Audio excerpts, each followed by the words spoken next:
Well, thank you very much, Paul, for coming to talk to us for the Biblical Foundations in Public Leadership course. You've written quite a lot of our Cambridge papers and other thinking and writing on the Bible and financial and economic issues. And I suppose one of the big questions is to what extent is capitalism Christian? That's phrased in a very general way, but I think you can't give a single answer to that, because in some senses what people call capitalism is consistent with the Bible's teaching on markets and prices and so on. But as capitalism is expressed in the real world, some of its abuses clearly are not ideal, not moral, and can lead to exploitation. So I think it's too broad brush to say, is capitalism Christian or not? Yeah. You'd have to unpick what you mean by capitalism and endorse some aspects of it, but criticise others. Right. So in your Divine Economy paper and in some of your other writings too, you make a distinction between, well, what economists call factors of production and the market for factors of production, and the good markets for goods and services. Can you explain a little bit what that is and how the Bible speaks to those two types of market? Yeah. So I think when we talk about product markets, that is what people produce through their work and then sell, that process generally seems to be moral if it's freely competitive. People don't restrict supply to raise prices and monopolise, so long as things are sold in a fair way, marketed correctly, truly, not adulterated, fair weights and measures, as biblical law talks about.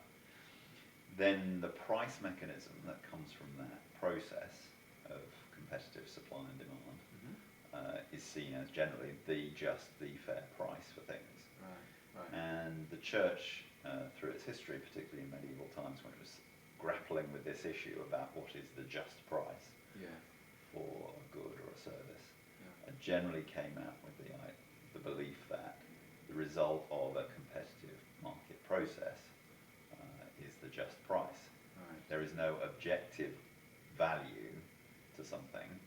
Right. It's what is the outcome of a fair market process. Yeah. So that would be a general rejection of the idea, the Marxist idea, that labour is inherently valuable whatever it does and whatever it produces. And so you see, when you look at the Old Testament model, it has the various elements within it that you will need in a market system. Property rights that are defended in law, the need for fair weights and measures, low levels of taxation and very little scope for outsiders to come in and tax or extract rents from people who are working hard, working diligently, seeking to make a living. Yeah. And so these elements are what we now recognise as the foundation that you need for a free market system to be successful. Right. However, it can go too far and lead to exploitation when the free market goes and is allowed to go to extremes in land, labour and capital markets. Right. So this is the distinction between product markets, what people produce, trade, sell, goods and services, and then what we call the factors of production, the markets for those that go into that production process. Sure. Primarily land, ability to raise capital, to save up and produce, buy factories, buy land and so on, and labour itself. And those three markets have various restrictions or prohibitions placed upon them in Old Testament law in order to prevent exploitation of labour, to prevent monopolisation of land by the rich and the wealthy, and the exploitation of workers through debt. Yeah. And so this is why I was saying it's too broad brush to say the free market system is either Christian, biblical, or not. Elements of it are allowed, but other elements are restricted. We have got confused in Western thought because we've said it's either one or the other. You're either capitalist or nothing, or socialist, all or nothing. And we've ended up with a sort of messy compromise between the two. Some free market elements with government regulation and government accounting for a very high proportion of what goes on in the economy, taxing 30 to 40% of all income and spending it on the government's balance sheet. Right. Well, let's, we're sitting here in the City of London, and just across the road from us, from this building, is the Bank of England, which regulates interest rates, amongst other things. And the whole question of interest has been a very important part of the application of biblical thinking to contemporary economic systems. Can you try and just say in a nutshell why it is that the Bible does actually ban interest, which is a rather shocking thing to say because our whole economic system is based on interest. But are you able just briefly to say what is at the heart of that ban on interest and why is it so important? You need to understand what the Bible, how it treats debt before you understand interest. Debt is necessary because some people have spare resources, other people need them. Debt is one of the means that that spare resources get transacted or passed from one to the other. However, all debts involve a relationship. Debt is a sort of financial expression of relationship. And interest-free lending is seen as a very good thing, relationally positive thing in the Old Testament. It gains sort of 3 or 4 explicit blessings in the wisdom literature. And so, as we know from personal experience, if we borrow from somebody and it's interest-free, this reinforces a positive relationship. However, as soon as interest is charged to make the debt a source of financial gain, then something seems to happen. The relationship is changed into something commercial and potentially exploitative. It seems then to be sort of contradictory to the law of love. Do as you would be done by, love your neighbour as yourself, is contradicted by the charging of interest on a loan. Now, why is that? A number of reasons. Particularly the idea that debt is, in some sense, financial slavery or servitude, because I've given a promise to repay. Therefore, I have given my bond, my word, to repay. Therefore, I'm in bondage. I'm no longer financially purely free.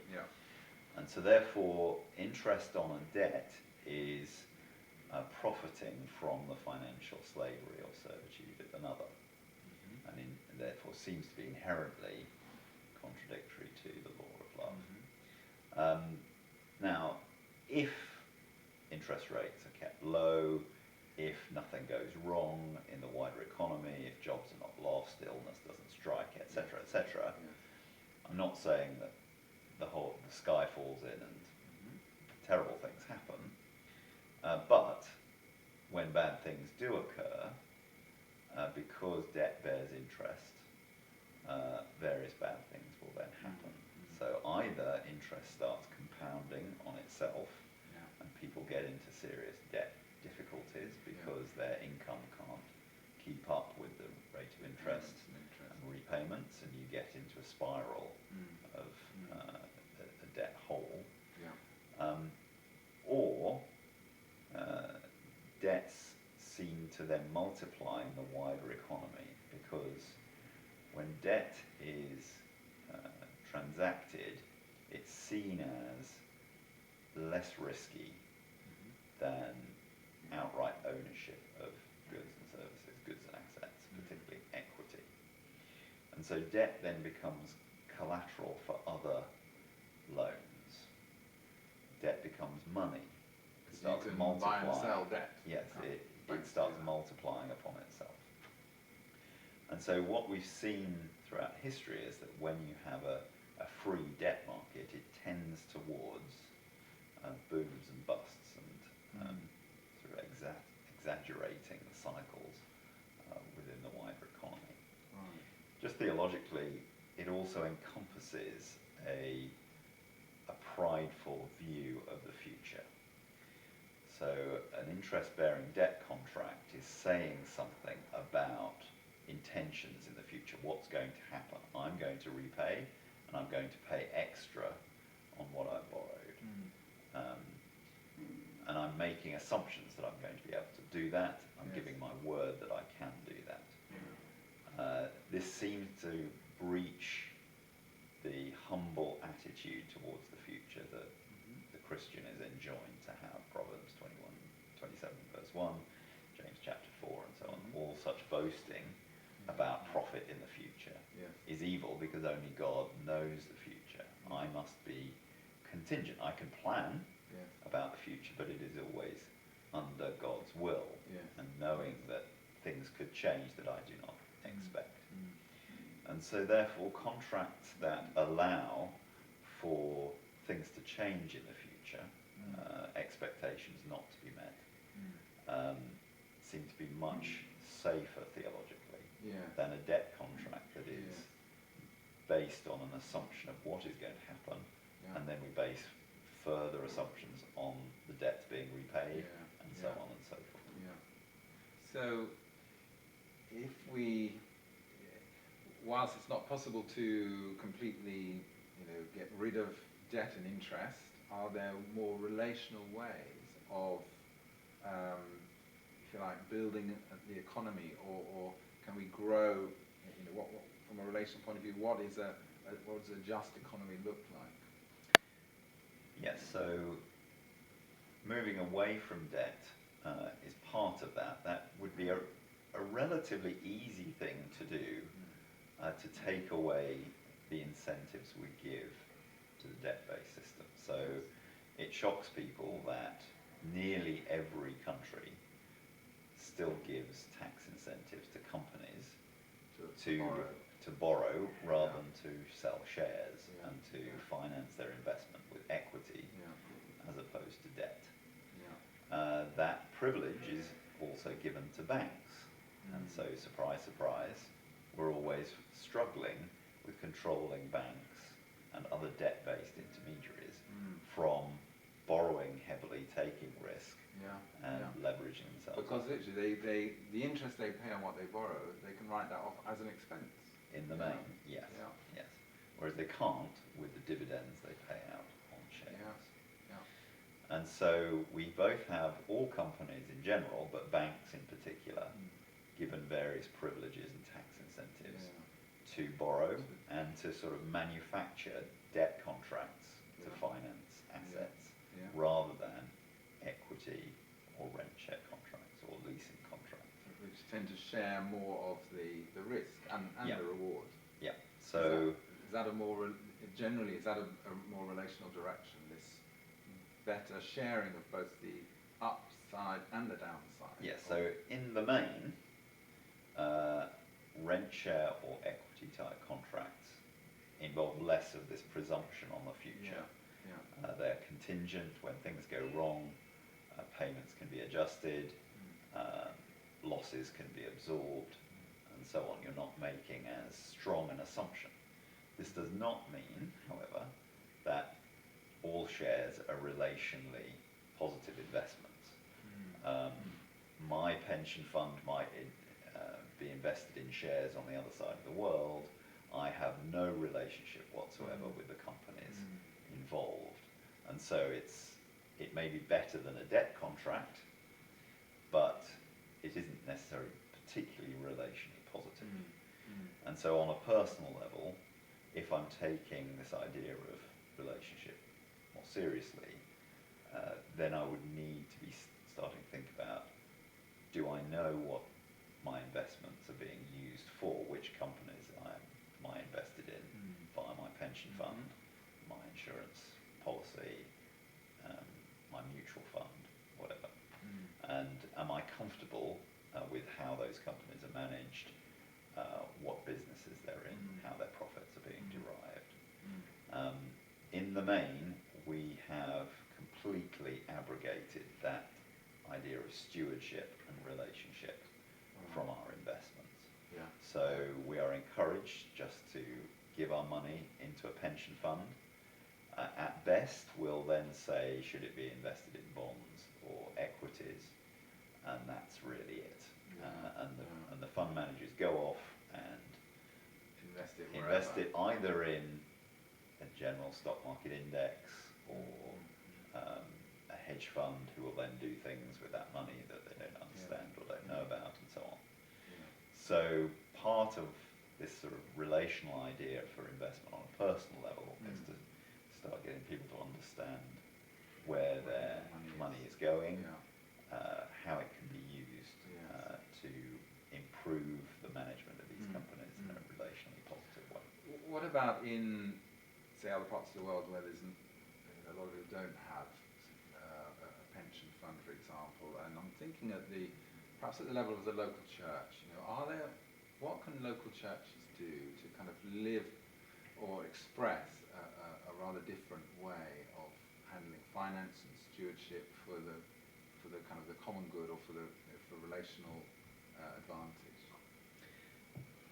Well, there needs to be a distinction between the church's own money and how it's teaching the congregation to think about these things. And there can be an overlap between those.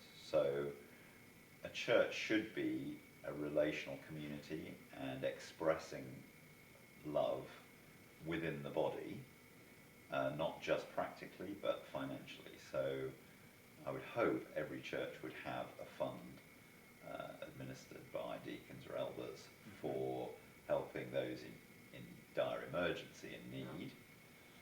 But it may also then start thinking about how can I use the spare savings within the congregation to help those within the congregation who would otherwise be borrowing from outside. That can be either to help pay off high interest credit card bills or payday loans with interest-free loans and help dig people out of their debt burdens. Or it could be taking spare bank deposits and using those to help younger families put down payments on houses, or to finance rent share contracts so that they can buy a house outright and then co-own a house with somebody in the church and use that to help them acquire ownership of property without resort to debt.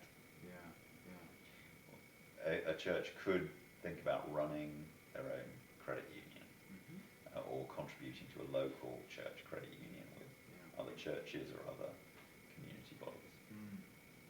Great. Well, thank you, Paul. Maybe we can just finish on a personal note. Do you want to say a little bit about your own career and where you feel you are in a position perhaps to do some good or to make a difference within the financial system that you work in? Or what can someone perhaps who is working not necessarily in a place like the City of London but in any part of the financial world, what difference could they make as a Christian? On a personal level, I've found that these insights from Scripture, particularly warning of the dangers of debt and highlighting its importance, why is this so central to what the Bible teaches about money, that has helped me understand what's going on in the financial system, financial markets, I find much better than others, because it emphasises debt is important.